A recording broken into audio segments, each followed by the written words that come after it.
about the new COVID protocols today. But there's obviously quite a few factors I'm sure that you're thinking about. You know, you hear today that your friend Ralph Kruger has tested positive. There's been some coaches with issues here. Now these protocols are coming in. I'm just wondering, what are your thoughts overall on how this is being handled in these challenging times? I truly believe that everybody's doing absolutely the best they can with the information that they have. And not all solutions are solutions. Like it's a step forward. It's a step taken to try to fix something when you're not 100% sure whether that's going to be the difference for you, but you're trying to fix a part of your game, and that part is keeping players healthy. And I guess I've always had a bit of the philosophy of, I'm going to let guys who've studied this and girls that studied this their whole lives, I'll just kind of listen to whatever they tell us to do, and we'll just do it. We'll go next to Ken Weeb from Sportsnet. Go ahead, Weaver. Morning, Paul. The fact that Vesalainen and Gustafsson both went off the ice and didn't stay on for extra work, would that suggest you have a question mark up front in terms of lineup for tonight? Yeah, Hark's out tonight. He's got a lower body day-to-day, so both those guys are in. Thank you. We'll go next to Mike McIntyre from the Winnipeg Free Press. Go ahead, Mike. Thanks, Gregor. Thanks, Paul. You guys, Paul, had a couple early scares here with COVID, obviously with Nick going on the protocol and Tucker in the acronym, as you call it. Any thoughts on how you guys have managed to, I guess, avoid it spiraling out of control or getting to the point we see in New Jersey, they got 17 guys, Minnesota has 6. Yeah. Just luck or something you guys are doing? I don't know where to put it. Like if a guy puts one bar down, and is that luckier than a guy who puts it an inch? I don't know, Mike. Like I know this. I think we're in a really good spot because we're in Winnipeg, Manitoba, like right from the get-go. My sense is everybody's kind of followed the rules, done the best they can, and we don't have a big number here, and that's it. So we're in a good spot in the world, and then our guys take it very, very seriously, and that was the bubble too. Like our assessment that was that our guys put and I'm talking about our off-ice staff put a tremendous amount of time in getting it right. Or following the rules. Maybe that's a better way, because you certainly can't be arrogant or lax about the fact that you've been lucky, because I don't know what the percentage is. I know that when we're asked to do something, we do our very best to do it. So you go back to that bubble, we didn't have to put everybody in the 7-day quarantine in the summer. The guys that come from Western Canada could have come in, I don't know, tested and gone up, but we put our entire team, coaches included, in that protocol before they came. So we've taken this very, very seriously. And even with that, right, we've had a few acronym scares. Maybe having one early was good. It keeps everybody on our toes. Like we're not perfect, but we try to be. Like we're trying to be right on with this, because we also feel a responsibility to outside the Winnipeg Jets, right? We're in the community. We want to either be good examples, or more importantly, we just don't want to spread anything, and we don't want to spread anything coming into our room. So we're doing our very, very best with this. And whether we've just been darn lucky, then we'll all take that kind of luck. We'll go next to Scott Billick from the Winnipeg Sun. Go ahead, Scott. Hi, thanks, Gregor. Paul, and I don't want to harp too much on yesterday's comments or anything like that, but I'm curious, just when you talked about analytics yesterday, I'm curious if you think that the analytics movement, or just the way that stats have been, I don't want to say taken over the game, but been so intertwined in the game, have taken away from the humanity of the game. No, because we're full in on the analytics, right?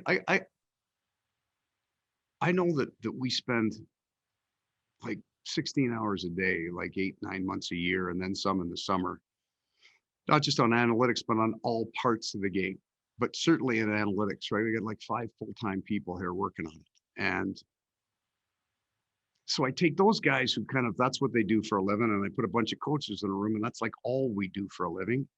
And we don't come out with the confidence that I feel people do with analytics who do this kind of part-time, right? And the quality of their shot data, which is a big driver in a lot, it's not real good. So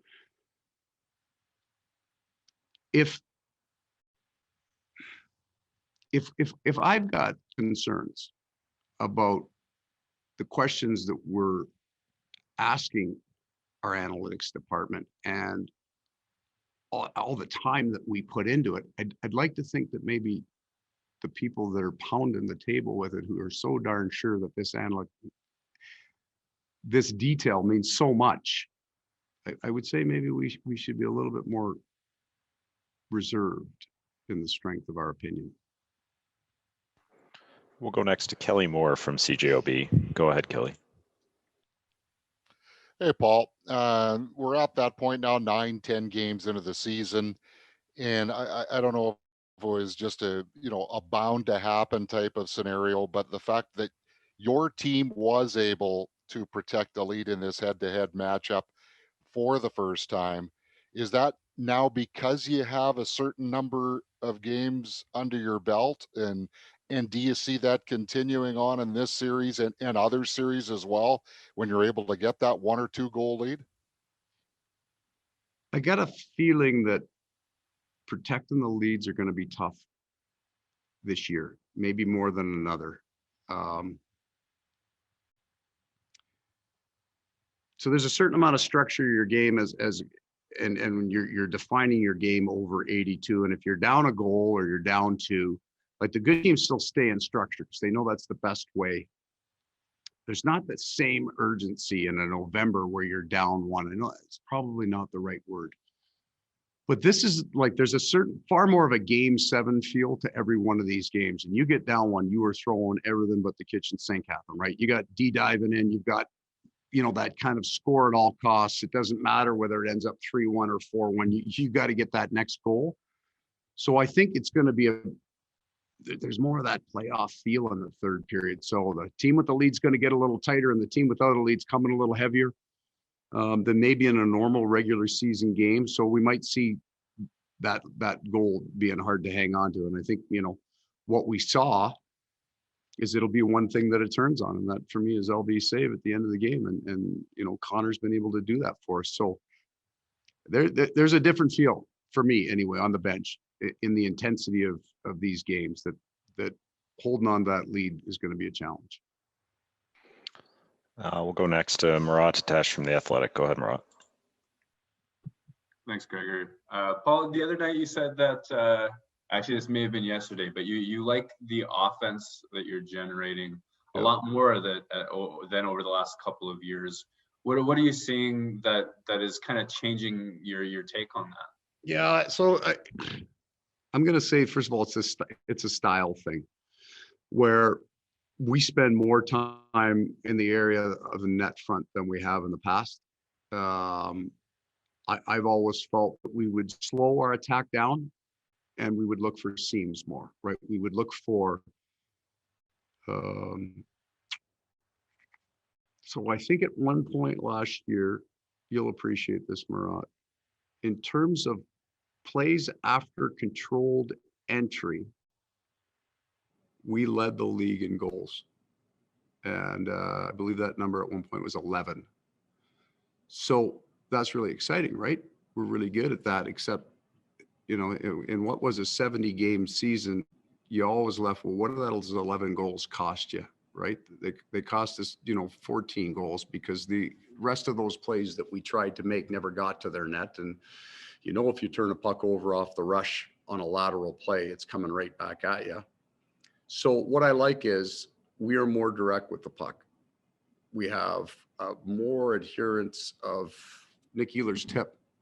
He goes from behind the net to the front of the net and tips it instead of laying off to the post, right, and hoping to get a backdoor shot. So those are the kind of things that I think I feel, and some of our numbers support it, that we are playing a more direct game with our offensive game. And final question to Ken Weaver from Sportsnet. Go ahead, Weaver. Paul, what stood out in the matchup game with the Scheifele line versus Monahan, and also with Lowry and Lindholm? I thought Andrew Kopp did in that matchup. So there's a certain style to the Monahan line, and it would be very akin to the Shifley line prior to Andrew going there. I thought that Andrew being on that changes the dynamic just on faceoffs alone, even, offensive zone faceoffs on the left side. Andrew can take those faceoffs. You get a little better chance of winning the draw. So there's some little things that happen in that matchup. The Lowry matchup for us, I think, has been just a real strong one all year. So we like the way that line's playing.